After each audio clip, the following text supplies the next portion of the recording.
Bura İstiqlaliyyət küçəsidir. Köhnə kommunistik deyirdilər də bura.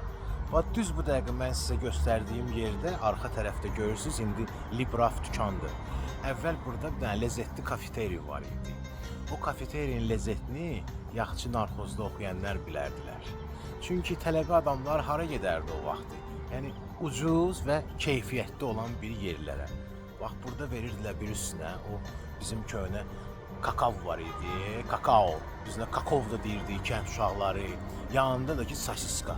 Özü sosiskanı düz sarda pişirirdilər. Qazanda yox ha. Bax indiyənə kimi yadımdadır. İçəri girirdin sağ tərəfdə. Bax belə yekə sosiska pişirənlər var idi. Bax belə dəmirdən hindiki o frizurlara oxşayır. Sosiskanı salladırdılar içinə çoxlu-çoxlu.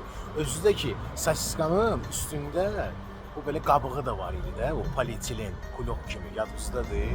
Həmçinin də hər var belə yumru stollar var idi. Həm dayanan, həm də oturmaq üçün də yer var idi.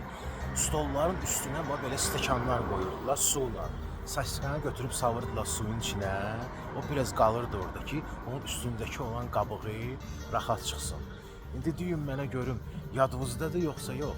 Kimin əgər yadındadırsa, digər yerlər haqqında da yazın. Yəni buna oxşar yerlər Bakıda bir də harda var idi? Sabahınız xeyir olsun, gününüz uğurlu olsun. Qəlbdən qəlbə.